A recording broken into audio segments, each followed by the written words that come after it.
From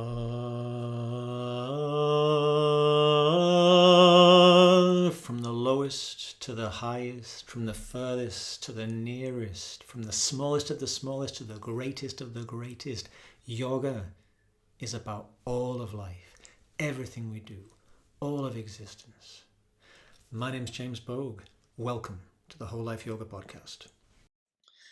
Today, I would like to talk on the topic of dharma, transliterated in Roman letters as D-H-A-R-M-A, dharma, this very significant word in the yoga tradition and the Indic tradition more broadly.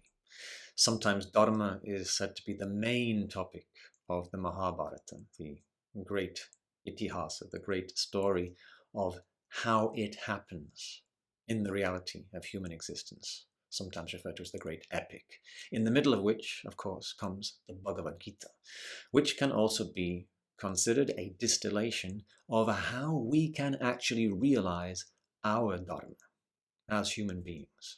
So, realizing our dharma is an important term, an important word. What does dharma mean? Like many words in the Sanskrit language, dharma reaches its meaning out in many different directions. It's a very beautiful word in a very beautiful language. Saṁskṛta, the Sanskrit language, it has this beautiful capacity to be vishwato mukham. That's another Sanskrit word.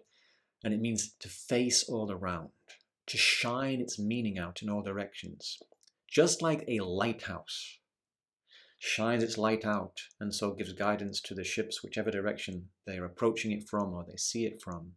Similarly, many Sanskrit words, especially when they are presented in yogic texts and they're conveying yogic teachings, they can reach their meaning out in many practical ways simultaneously. But dharma, it can be many things. So let's look at it right down to its verbal root. In the Sanskrit language, this is one way we can start to appreciate why and how these words can reach their meaning out so widely. So dharma, its verbal root is dra, which means to support, to hold, to sustain. So one way we can think of dharma is the action that supports, that sustains. And further, the action, the type of action that supports the well-being, the cohesion, the rhythm and harmony of the whole. As a noun, the primary denotation of dharma means the essential quality of something.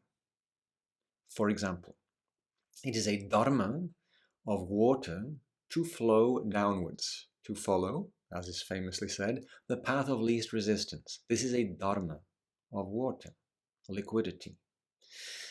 Similarly, fire. Some of the dharmas of fire is it heats, it illumines. These are dharmas of fire. The human being also has certain dharmas, certain intrinsic essential qualities. And one of our essential intrinsic qualities as human beings is our connection to dharma by this particular gift we have of conscience. This distinct inner voice that alerts us to what is actually appropriate or not.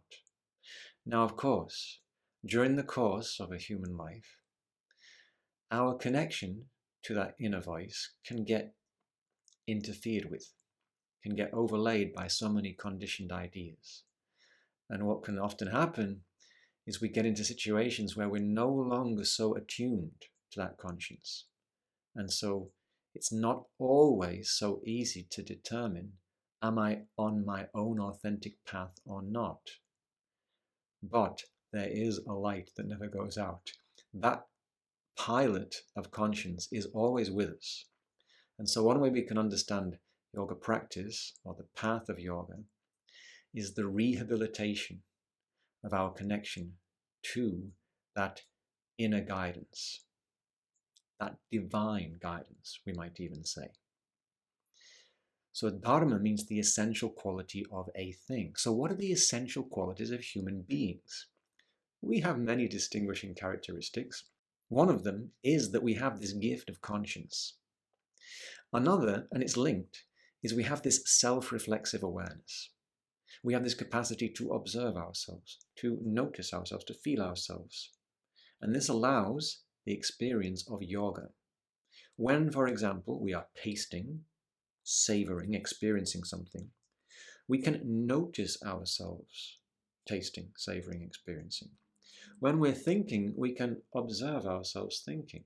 When we are reacting with practice and training, we can observe and notice ourselves reacting.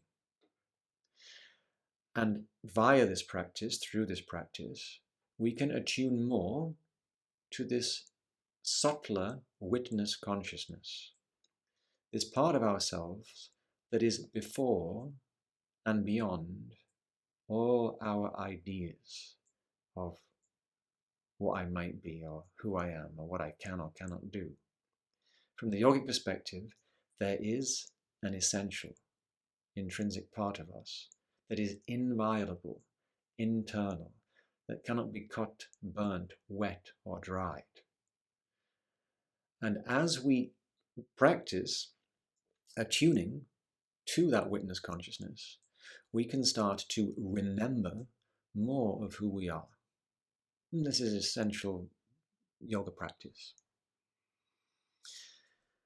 This essential yoga practice harnesses another of our dharma-s, another of our essential qualities, which is curiosity. Would you agree that as a human being, we're pretty curious creatures? So the yoga practice of cultivating meditative awareness harnesses our curiosity. The basic yogic meditation method, we give ourselves an object. This object could be, for example, the phenomena of the body breathing. And we allow ourselves to notice, observe, and experience the breath moving in and out. And in between the movement of the breath in and out, we may also notice and experience a subtle pause, a retention between the in-breath and the out-breath and the out-breath and the in-breath. And so the breath, its movements in, outs, its retentions, this becomes the object. And as we start to observe with curiosity, what do we notice? We notice more, and it opens up then this subtler realm of the body breathing. And this then stimulates and stokes a subtler curiosity. And as this curiosity is maintained, perhaps we become very absorbed in the object. As we become absorbed in the object, the moment attains a certain type of fullness. And this brings with it a kind of blissful quality, because the moment's its own completion. And even though I may be doing something very simple, like observing my breath, or perhaps doing some mundane household chore, if I am absorbed into it, it can become this very blissful experience, this experience of a wholeness and completion. But when in a meditative practice, or any activity in which the experience of total absorption, total engagement, total presence emerges, the blissful feeling that I experience, where do I experience it? Inside myself. And I may notice this feeling of blissfulness is not dependent on the particular object. It's actually an emergent property of my harnessed presence. And so this starts to reform our understanding of who we are. Because if I can experience this blissfulness and this wholeness inside, then, I'm not so susceptible to being buffeted this way and that by the winds of change that blow all around me in this realm of changing nature. So when we harness our curiosity, it can invite this ongoing deepening inquiry that allows us to uncover and recover more of who we really are. Now, another of the intrinsic dharmas of human beings is that amongst the various species with which we share this amazing planet, we have a predilection for beauty. Some of you may be familiar to some degree with a man called Zach Bush, medical doctor, or a former medical doctor who worked in palliative care and oncology. And in recent years, he's been doing all sorts of amazing work with regenerative agriculture and real health more broadly, I would suggest. His work's amazing. Check it out. But fairly recently, in the last couple of years, Zach Bush was being interviewed and he was sharing this experience. He'd been in Botswana, where they're working to restore the traditional migratory paths of the elephants. They talk about how when the keystone species are doing their thing, it's so regenerative for the land. Anyway, he's recounting this situation. He's there in Botswana and is with some other friends and colleagues, and they're there in the evening time, looking out over the savannah, and the sky, as the sun begins to set, becomes this mesmerizing picture. So many beautiful colors of the setting sun. And what Zach Bush notices is that none of the humans present can resist but gaze upon this beauty. They're all drawn to turn towards the colors of the sky. And yet, as they look out over the plains, they notice the zebras aren't interested in the sky. The giraffe, even though it's maybe not got a great perspective from its high viewpoint, doesn't even bother looking up. Neither does the lion, neither do the elephants, neither do the monkeys in the trees. They don't have this same relationship with beauty that we do. Now, I mentioned this anecdote just to convey the idea, and I find this anecdote very telling, is that there is something in this. As human beings, we have a predilection for beauty. In the Indic tradition, part of the duty of a human being is to enjoy life, because it is an amazing gift. We have all of these extraordinary powers of sense and action as human beings. And if we harness them in a cohesive way, in a balanced way, then we can do this amazing thing of contributing to this extraordinary beauty of this extraordinary planet Earth. I don't know about you. There are people who are excited to go to Mars. I'm excited to be an Earthling. What an amazing place to live. From the Indic perspective, if we harness our gifts as individual human beings, we can contribute not only to the well-being and cohesion of the whole, but to the deepening and expanding beauty of the whole. And the way to do this, according to yoga, is to enact our own dharma, our svadharma, sva meaning the self, our personal dharma. So we've mentioned dharma is the action that sustains the well-being of the whole. There's a term for this in the Bhagavad Gita that's often used, loka sangraha. It means the cohesion, the rhythm, harmony, togetherness of the whole, the commonwealth, you might say. This is the duty of a sovereign, loka sangraha. Now you might think, oh, well, that's okay for the sovereign. From the yogic perspective, you are the sovereign of your experience. You are the sovereign of this field, the body-born field of our experience. This is our realm, it's our responsibility. And in the Bhagavad Gita, Krishna the teacher makes it very clear. It is up to each of us to claim responsibility and claim sovereignty for the well-being of this field. And Krishna makes it very clear. You have to do your dharma, not anybody else's. Now, what generally happens, if not always, for a human being, growing up in a society, in a family, in a community, we get exposed to all sorts of ideas that usher us in certain directions, and often, I would suggest, confine us. They try to put us into a box, but we are not boxes. We are unique, idiosyncratic beings. And in order to express, enact, and bring forth our unique, idiosyncratic gifts, it's up to each of us to enact our own unique dharma. There are many beautiful verses in the Bhagavad Gita that focus a little bit on dharma. One of them is in the second chapter, the 31st verse. Krishna says, I'll recite this in Sanskrit. Svadharmamapi chaveksha navikam pitumarhasi dharmyad yuddhat shreyonyat kshatriyasya navidyate.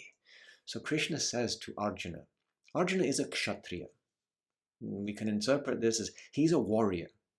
And as such, it is part of his dharma, part of his duty. That's another way that dharma can be interpreted, duty or responsibility or righteous, appropriate action. One of Arjuna's dharmas, one of his duties as a kshatriya, is to act as a guardian of the well-being of the whole field. So again, I'm not a warrior, I'm just... No. You are, because you are the guardian of the field of your experience. And Krishna says to Arjuna, Svadharmamapi chaveksha. There's Arjuna, he's on the battlefield. He's in a difficult situation. Ordinarily, when Arjuna goes to the battlefield, he feels very confident. It's his preferred arena. It's the place where he can express his art, his craft, his brilliance. But this day he goes to the battlefield and he sees all about him the people that ordinarily he feels he is fighting for.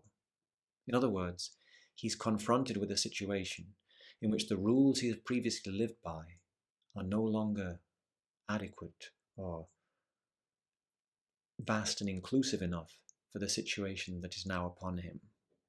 And he feels torn. He feels unsure what to do. Krishna, his teacher, tells him, there's no reason to be concerned here, Arjuna. No cause to tremble. No cause to shake. From the point of view of your own dharma, there is nothing better for a kshatriya, for a person who is intent on the well-being of the whole field, than to stand up for what that person knows in their heart is right. In other words, when we heed the pilot of conscience, it's a win-win situation. It might be very intimidating to stand up for what our heart and our conscience is telling us is right. It might mean breaking a habit. It might mean doing something totally unprecedented. It might mean going against the flow of the rest of society. It might mean taking an unpopular stand. It might mean going beyond the known completely. But Krishna tells us that if it's in accord with the promptings of our conscience, that is a no-lose, win-win situation. Because if we succeed and we get the desired outcome, we will enjoy it with a clear conscience. And if we fail, no problem. We will sleep easy at the end of such a day. And figuratively, we will die in peace, instead of dying in pain, suffering, and torment because we did not do what our conscience told us to do. So there's another very famous verse. It comes in the 3rd chapter, the 35th verse. And Krishna says, Shreyan svadharmo viguna paradharmat svanushtithat svadharme nidanam shreyaha paradharmo bhayavaha. So Krishna says, Shreyan, it's absolutely the best to do your own dharma, viguna, devoid of any outstanding quality. Better to do your own dharma, even in a mediocre way, than to excel in the dharma of somebody else. Why? Svadharme nidanam shreyaha.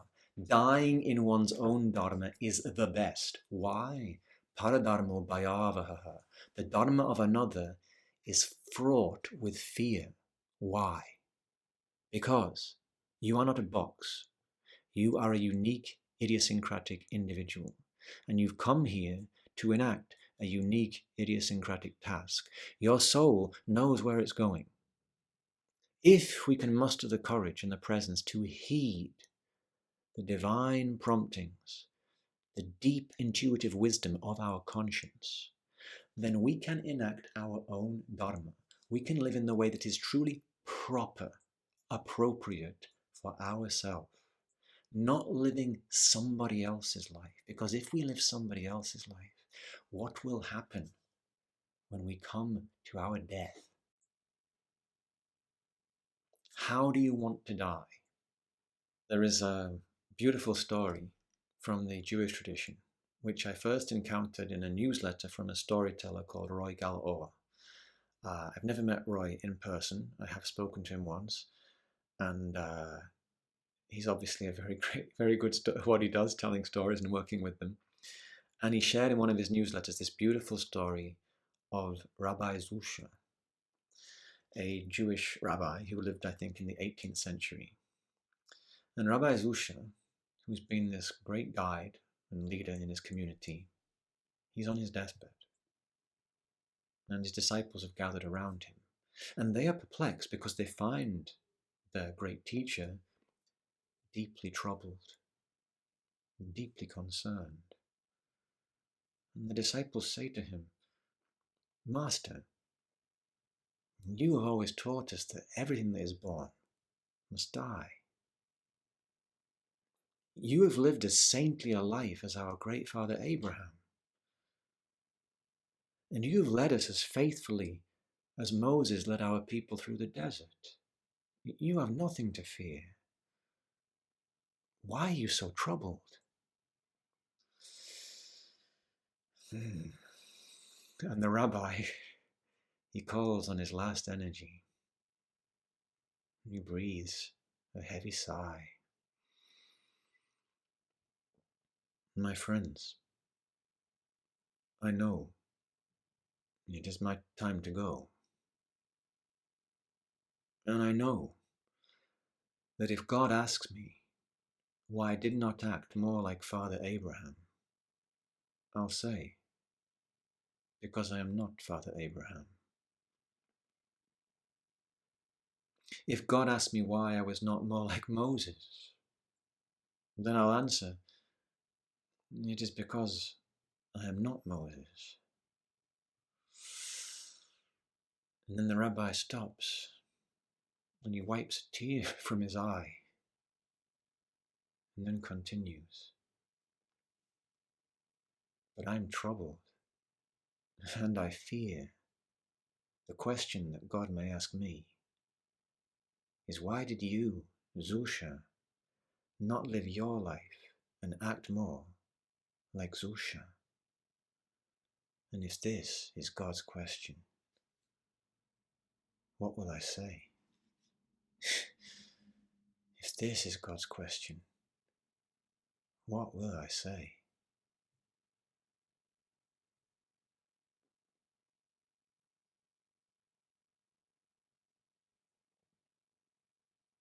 Indeed. I think this story sums up quite wonderfully this idea, conveyed also so powerfully. 35th verse of the 3rd chapter of the Bhagavad Gita. Shreyan svadharmo vigunav paradharmat svanushtetat svadharmi nidanam shreyaha paradharmo bhayavaha. Better to do one's own dharma, even without any outstanding quality, than to excel in somebody else's dharma. Death in one's own dharma is by far the best. Another's dharma is fraught with fear. Now why? Why is another dharma fraught with fear? I think the story of the Rabbi Zuzya sums it up, because when it comes to the end, there's no more hiding, and we will know. Through life, we can ignore the promptings of conscience. We can turn a blind eye. We can develop strong, resilient, entrenched habits of willful blindness. And we may discover through practice that the ideas we've allowed ourselves to become attached to have blinkered us. One perspective that I find sometimes helpful is this idea that actually I have lapsed into criminality and thievery. In what sense have I stolen? I have stolen and become attached to ideas that do not belong to me. I've been exposed to ideas, perhaps other people have said things to me, perhaps I've heard ideas, perhaps I have just been swamped or deluged with so many ideas in the zeitgeist and the mainstream. And somehow or other, I have given an inappropriate credence to those ideas. I have latched onto them. I've allowed myself to be impressed with them in the sense that they have impressed upon my consciousness their own improper influence, an influence that is not proper for the intrinsic rhythm and frequency of my authentic being. And the way of yoga practice is the reclamation, the recovery of my own authentic being. Yoga is about coming into deeper rhythm, deeper harmony with our proper self. Proper in the sense our own self, our true self. Yoga does not ask us to become anything we are not. It just invites us to remember who we really are, to bring all the members of the gang of our being, our sense powers, our action powers, our intellectual capacities, our different layers of intelligence, to bring all those different constituents of our being into togetherness so we can relish, recover, recognize the unique beauty that we really are. And we do that by steadily, patiently, good-humoredly inviting ourselves again and again to explore and enact more thoroughly, more authentically our own dharma.